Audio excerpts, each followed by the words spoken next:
कौन कहता है कि बिहार में गरीबी है। आज के डेट में भी नालंदा जैसा विश्वविद्यालय बनाने में विश्व के किसी देश की औकात नहीं। यहाँ पे मुझे अपने पूर्व जन्म की बातें याद आने आज लगी। के समय में ये बात कितनी काल्पनिक लगती है कि अगर आप किसी यूनिवर्सिटी में एडमिशन लेना चाहते हैं और वहाँ एडमिशन लेने के लिए आपका इंटरव्यू वहाँ का द्वारपालक अभी ले। हम उस रूम में हैं जहाँ आज से करीब 500 साल पहले नालंदा यूनिवर्सिटी में 53 कुएं थे। अभी हम हैं विश्व के सबसे पुरानी यूनिवर्सिटी नालंदा यूनिवर्सिटी में। नालंदा यूनिवर्सिटी जो है वो विश्व की सबसे पुरानी यूनिवर्सिटी है और उस टाइम में यहाँ पे 10,000 स्टूडेंट का पढ़ने का व्यवस्था था और वो भी विश्व के भिन्न भिन्न कोने से आते थे यहाँ आध्यात्म की शिक्षा लेने के लिए। और आप सोच सकते हो कि सनातन संस्कृति जो है कितनी ज़्यादा उस टाइम में रिच थी, जो यहाँ पे उस वक्त विश्व से लोग आते थे। और इसे जो है एक पागल शासक जो था खिलजी, इस यूनिवर्सिटी को जला दिया, पर अभी भी इसके अवशेष पड़े हुए हैं। आप हमारे पीछे देख सकते हो सारे के सारे नालंदा यूनिवर्सिटी के अवशेष हैं।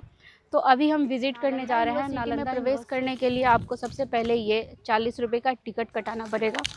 तो ये हमने 40 रुपये का 40 रुपीज़ का टिकट कटा लिया। और यहाँ पे जो है फॉरेनर्स के लिए जो है वो 600 है और इंडियन के लिए ओनली 40। आज के समय में ये बात कितनी काल्पनिक लगती है कि अगर आप किसी यूनिवर्सिटी में एडमिशन लेना चाहते हैं और वहाँ एडमिशन लेने के लिए आपका इंटरव्यू वहाँ का द्वारपालक ले। जी हाँ, ये बात 100% सत्य है। विश्व का पहला विश्वविद्यालय नालंदा यूनिवर्सिटी में एडमिशन लेने की प्रक्रिया यही था। विद्यार्थी का इंटरव्यू वहाँ का द्वारपालक लेता था। इसके बाद 2 लेवल का इंटरव्यू और लिया जाता था।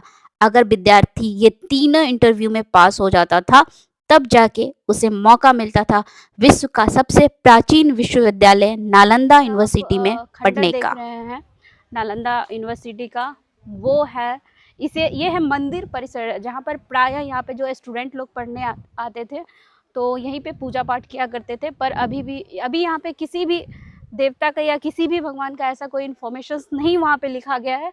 बस ये इन्फॉर्मेशंस दी गई है कि ये जो था नालंदा यूनिवर्सिटी का मंदिर परिसर है। नालंदा यूनिवर्सिटी का निर्माण गुप्त वंश के शासक कुमार गुप्त ने 5वीं शताब्दी में करवाया हुआ था। गुप्त काल के अवशेषों से पता चलता है कि नालंदा में तब बौद्ध, हिंदू, जैन 3 धर्मों का प्रभाव हुआ करता था, जो कि यहाँ के निर्माण शैली, वास्तुकला और मूर्तियों के रूप में दिखता है। तो गाइज अभी हम उस रूम में हैं जहाँ आज से करीब 500 साल पहले या मतलब 5वीं और 7वीं शताब्दी में जब नालंदा यूनिवर्सिटी में जब बाहर के लोग आते थे और यहाँ पे जो पढ़ने आते थे, यहाँ पे इसी रूम में वो रहते थे। तो अभी मैं जो हूँ वो उसी रूम में मैं खड़ी हुई हूँ और ये रूम मैं आपको दिखाती हूँ। ये रूम में छोटा सा ये ताखा भी दिया गया है, इसको हम अपनी भाषा में ताखा बोलते हैं, जिसमें आप सामान वामान रख सकते हो। और बहुत अच्छा लग रहा है। कभी यहाँ पे पता नहीं पूर्व जन्म में मैं आई भी होंगी या ना आई होंगी, ये कौन जानता है। तो आई होंगी इसलिए मुझे लाया हुआ है ये नालंदा यूनिवर्सिटी। नालंदा यूनिवर्सिटी में उस वक्त विश्व के भिन्न भिन्न कोने से यहाँ लोग पढ़ने के लिए आते थे और उस वक्त वहाँ उनका इंटरव्यू वहाँ का द्वारपालक लेते थे और इंटरव्यू में प्रायः विज्ञान और भारतीय दर्शन से सवाल पूछे जाते थे। अगर उसमें वो उत्तीर्ण होता था तब उसे आगे 2 इंटरव्यू के लिए भेजा जाता था। नालंदा यूनिवर्सिटी में एक वक्त में 10,000 विद्यार्थी यहाँ पे पढ़ा करते थे तथा 150 से भी ज़्यादा यहाँ पे शिक्षक पढ़ाया करते थे। यूनिवर्सिटी का कुआं, और अभी जानकारी लगी है कि यहाँ पे जो थे टोटल नालंदा यूनिवर्सिटी में 53 कुएं थे और अभी जो इसकी गहराई भी अभी 50 फीट वैसे ही की वैसे ही है। ये इसकी गहराई 50 फीट की है।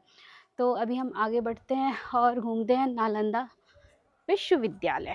नालंदा अपने विशाल लाइब्रेरी के लिए भी फेमस था, जिसका नाम धर्मगंज हुआ करता था। इसमें 3 लाइब्रेरी थे, जिसका नाम रत्न सागर, रत्नरंजक तथा रत्नोदधि था। इस वाले जो रूम में है यहाँ पे भंडारण का सामान रखते थे, मतलब अनाज वगैरह वो इस यूनिवर्सिटी का रखते थे। यहाँ पे भी सेम रूम है और उसमें भी सेम रूम है। यहाँ से यहाँ तक आप जो देख रहे हैं पूरा का पूरा, ये है मंदिर परिसर।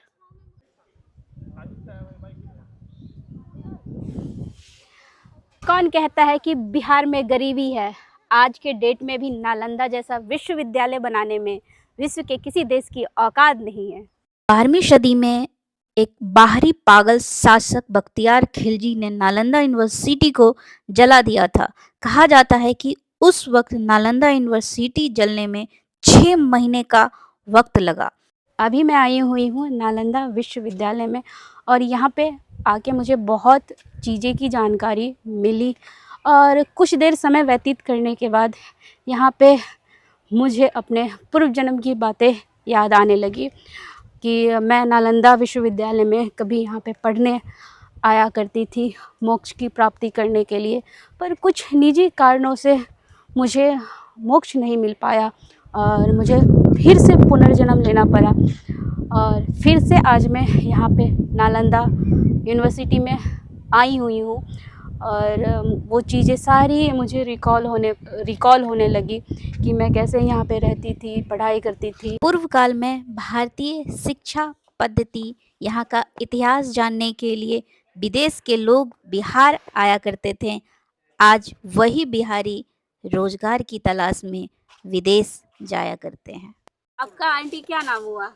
हमको आंटी नाम है रेखा देवी। अच्छा, रेखा देवी नाम हुआ। हाँ। तो आप किसको पसंद करते हैं ज्यादा, राहुल गांधी जी को कि हाँ, मोदी जी को? मोदी जी को। अच्छा, मोदी जी को क्यों पसंद करते हैं? अब मोदी जी सब कुछ दे रहे थे तो मोदी जी के नहीं पसंद करना है।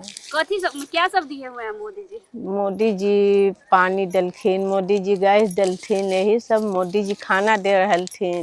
फ्री राशन दे रहे हैं। फिर फ्री राशन भी दे रहे हैं। हाँ, अभी हम नालंदा यूनिवर्सिटी घूम चुके हैं और थक के मतलब पैदल चल चल के पैर की हालत ख़राब हो चुकी है, तो अभी हम ये वीडियो यही एंड करते हैं, फिर मिलते हैं नेक्स्ट वीडियो में।